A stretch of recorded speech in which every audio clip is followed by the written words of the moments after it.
Hey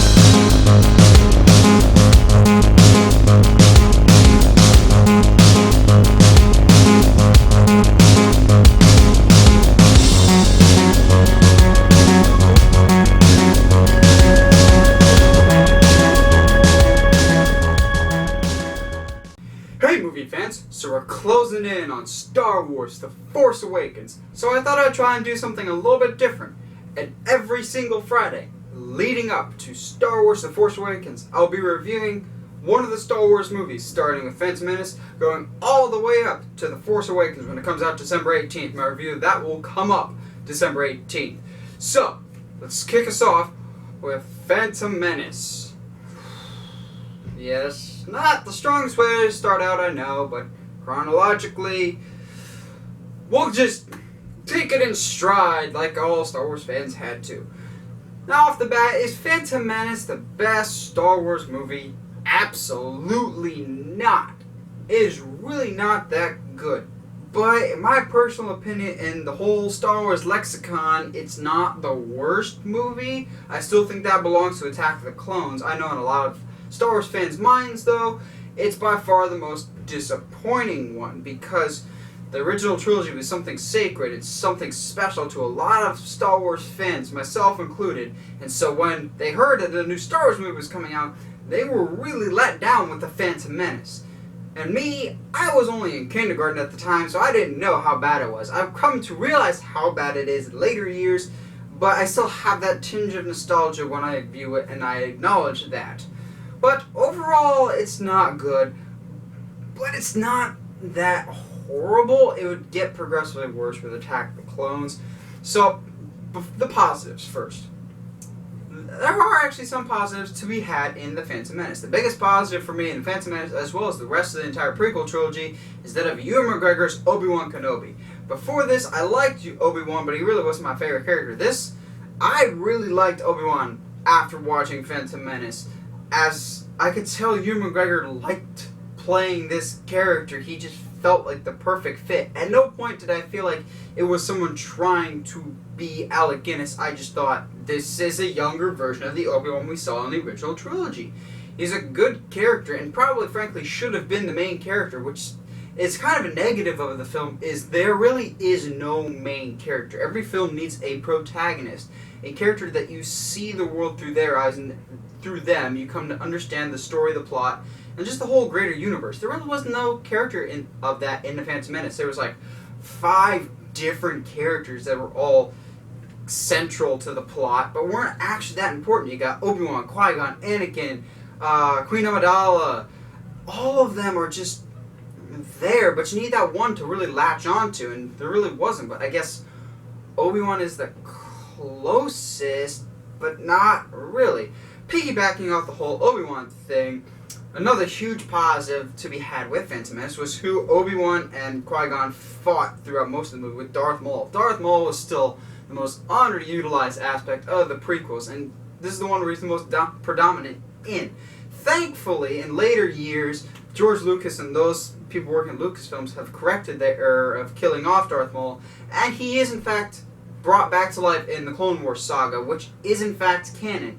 So that makes, in my mind, Darth Maul in Phantom Menace actually more of a positive, because he's not dead. He's not a one-off like Count Dooku, General Grievous, and a lot of other villains that were in the prequel trilogy. Darth Maul was fantastic in that whole fight scene at the end with Obi-Wan and Qui-Gon. With Darth Maul, it was a huge advantage seeing this highly choreographed action set piece, and it was really fluid seeing these Jedi fight this Sith, basically Jedi in their prime. And we'd never actually seen, up until this point, a Jedi in their prime fighting.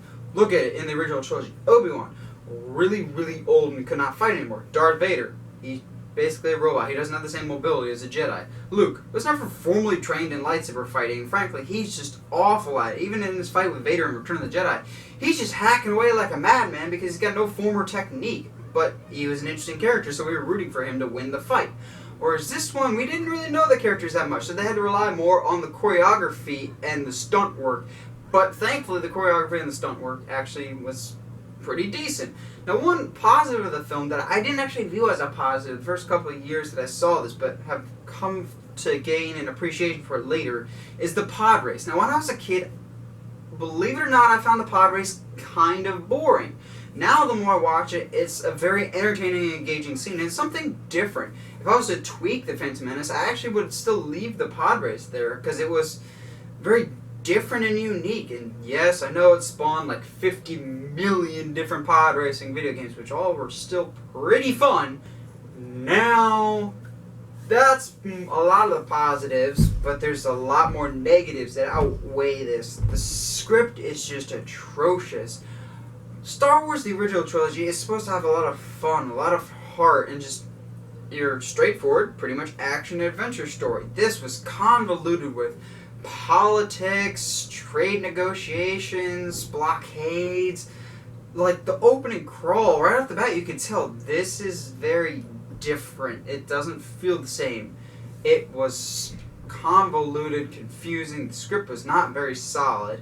And then the weird thing is, I would make the case that the actors in the prequel trilogies were bigger named actors when they were cast in the movies than the original cast was when they were cast in the original trilogy. They went with relative unknown names in the original trilogy that ended up being legends, whereas the prequel ones cast legendary actors in roles. Now, it has the adverse effect of these legendary actors like Samuel L. Jackson, Liam Neeson.